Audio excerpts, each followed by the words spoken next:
If I could relive 3 games of my life ever again, that would be one of them. Some people say Twickenham could be quiet. Absolutely not when it's a Wales game. You thought that? Can you imagine what we were like?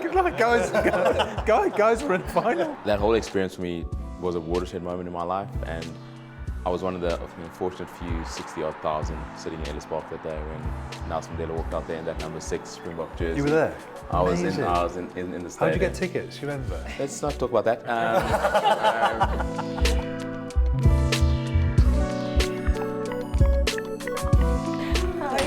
Maggie. Happy to see you in Paris. I'm looking forward to tonight. Look. Evening, ladies. Bonjour. We kiss it. Please remember. Very well, very well. Well, I'm extremely excited. The question is, who's going to come through the door next? It's Jason. How are you Hello, doing? good sir. You are? Good to see you. Lovely to see you. Hey Jason, good to see you. Yeah, good to see you. You all right? There we go. Hello, everybody. Hello, Paul. How are you? Good to see you, Maggie, Sam. good You're all to right. see you. Yeah. Hi, Isabelle, how are you? There you go. Now doing the French word. Good to see you. I'm happy to see you in my town and in my country. You know the apéritif in French? Oh, just like magic. Just like magic. In French, we say santé. Santé or chin? Chin. Chin, chin. I think we will have a great night. We will talk about nice memories. You have more than me, but I have to. And maybe we can talk about the future, what will happen here in Paris. In France, we know how to support our team and to act in the stadium, but maybe you players, you didn't feel that way. How did you feel the 2007 final, for example, because it was a very good moment? It's a great atmosphere. I think for any player playing in the World Cup, it's the greatest thing you'll ever do. Whether most of the fans were the opposition or not, it was just great to be in that environment. And I know that French love their rugby and they love players that get them on their feet. So for me, when I got the ball, if I could make the French crowd quiet, that was one of the best things. But it was a great experience. Yeah, the final 2007 was very special. I think Jason was a hero for many, what he achieved in 2003. And then how England came back after a very heavy defeat in the pool stages. South Africans, we were actually a lot more nervous for that game than we were for our pool stage. And purely from an adoration and respect perspective, Jason went off injured in the final. And you just looked gutted, because I know how you sort of wore your heart on your sleeve. And I think for me, as someone who was sort of getting to experience rugby on the global stage at the biggest tournament in the world, you always want to, as a player, play against the best in the world. And to see Jason go off, I was like, we might now not be beating the best England side. We might just be beating a little bit short strength. And there was that moment, Mark Quater, that obviously very dramatic. Yeah, with a big toe, with a big. Well, we're at the same club, so I just say to him now, well, there's only one person that's ever scored a try in a World Cup final, so I just put him in his place, but he still reckons it was a try. But how do you think you turned that round so much? What would you have said that was down to from the pool stage to the final? There's a big difference in scorelines. What was the difference? You know something? It was traumatic. The group game. The game we played against South Africa. It's a World Cup, so as an England team, if you do get beat, it's not 36-0. I don't think I've ever been nilled before. All of a sudden, we come into the 2007 World Cup, and we didn't have a settled team, and we didn't know quite what we were doing, and we went through the pool stages, and we were awful, and none more so than the game at Stade de France, 36-0. It was awful. I knew it was my last. I was going to be playing. It was my last ever tournament because I was retiring at the end of it.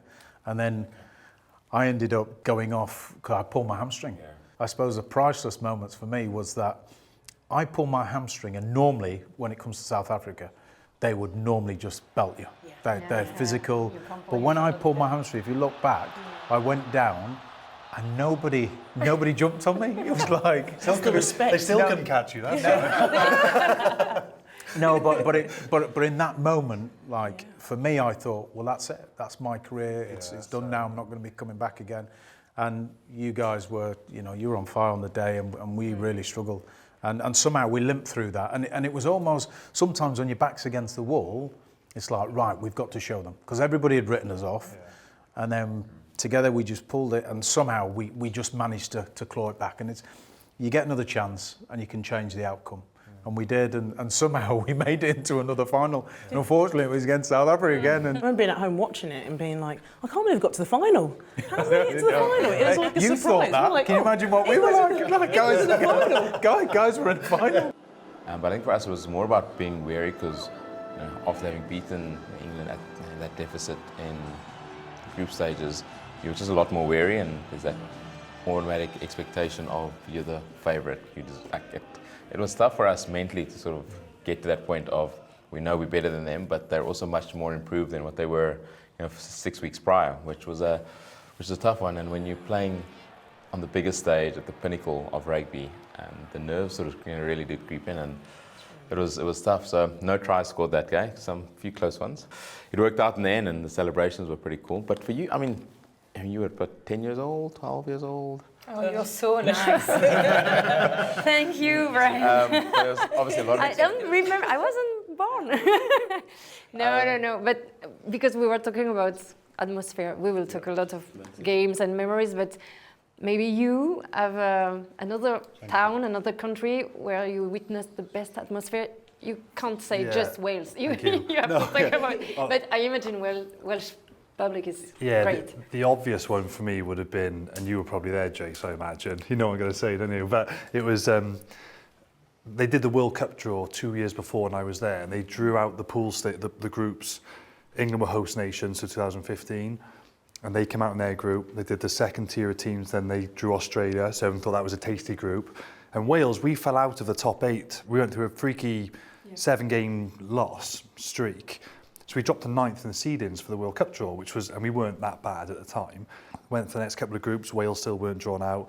The next group was England, Australia, and they drew us out, say number 9, Wales, and everybody just thought, oh my goodness, what a group. So obviously Wales, Australia and England played each other in that group stage, and when we played England in Twickenham, if I could relive 3 games of my life ever again, that would be one of them, because Wales-England games are crazy anyway, and some people say Twickenham can be quiet. Absolutely not when it's a Wales game. Like, it's crazy on a Wales game, never mind a World Cup as well. So that probably felt like one of the 2 highest profile games I've ever been in. So when you go to the press conference in a room similar to this, you know what it's like. Sometimes on a normal game there's like 10 cameras, but this one there was like 30, 40 cameras. And then the tickets, everybody was wanting tickets, and they were going for hundreds and hundreds of pounds. And yeah, getting inside that stadium, if you're a Welsh or English fan, seemed to be like a genuine privilege, because it was quite, well, for a Welshman anyway, it was a special game, and we luckily came out on top. But that was, for me, probably one of the best atmospheres I've experienced in my whole career, never won a World Cup. It was sweet just because I think most people wrote us off. Given the injuries, playing the host nation, nobody gave us a chance. You confirmed that Twickenham is something It's different, Yeah, I mean, look, it's the home of rugby for the English fans. I remember watching that game and being there. You were there, yeah. I mean, at one stage, I was going to get a daffodil hat, you know, one of those which everyone tends to wear. But it was an amazing win. And then obviously England lost to Australia the next game. Well, that was the killer blow. It wasn't us, it was Australia, yeah. I mean, and then at that point we were like, that's it. We hosted a World Cup, and we were out in the pool stages, which was quite a big thing. But I guess when I talk about atmospheres, even though England didn't progress into knockout stages, the tournament itself was special. I mean, some of the best games, Brighton, you know. I know, I don't want to talk about it. We all remember that one.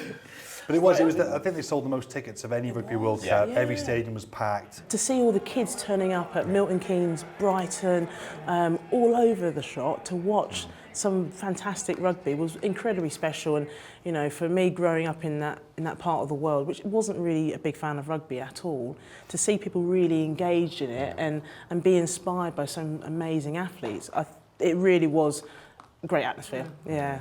Winning a World Cup in 2000 was obviously special. It was a really phenomenal experiencing in France and becoming the first South African team outside of South Africa to win it. But I was very fortunate to be a 12-year-old boy back in '95, having never really understood or experienced the game of rugby.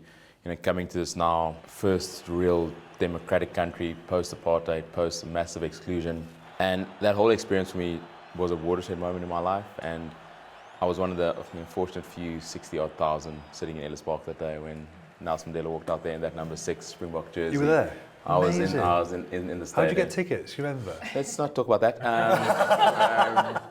We might have, He knows me. we knew people that knew people, and you know, as a young boy, How old were you? Sorry. 12 years old. Yeah, 12 years old, Okay. and you don't really understand. Again, when you're so young, you don't understand color, you don't understand exclusion, you don't understand any of these things. And you know, I grew up wanting to be named after Bryan and Gary Bailey. You know, the next South African export to try play for Manchester United, and you know, soccer was my thing. But now seeing this tournament that comes to South Africa, and obviously Nelson Mandela and Madiba just had an aura around him. You know, he used sport to change people's mindsets. So sitting in that stadium and you know, getting inspired by a group of men to pick up the game of rugby was incredibly special, and what it meant for the country in instilling a dream in me, but in thousands of kids, and seeing what is possible through sport. And I then got to feel that same feeling at the final pool stage game in Japan in 2019, where Scotland played against Japan. And I said to Joel in a post, I said, I'd love to take what I'm feeling in this stadium, put it in a bottle and take it with me, because I think the respect of the Japanese culture, taking rugby to a new environment. We just had Typhoon Hajibis the day before, 3 games cancelled, like it was absolute mayhem. Carnage. But to see how the Japanese were singing anthems, you know, the first game South Africa played New Zealand. There's a Japanese couple in front of us. The husband was wearing the New Zealand jersey, and the wife was wearing a South African jersey. They both sang both national anthems of New Zealand and South Africa. Then you saw them cleaning the stadiums up. But that, and just witnessing how post-Japan beating Scotland in a really great game of rugby, becoming the first ever Asian team to qualify for the quarterfinals, and what that meant to their country. At like those two, No, the respect of the people. Rugby in the World stadium. Cup, yeah, Rugby World Cup '95, and yeah, final was phenomenal, and that last pool stage in 2019 was really epic. Memories. We will keep on talking about that and memories and World Cup, but it's time to go dinner.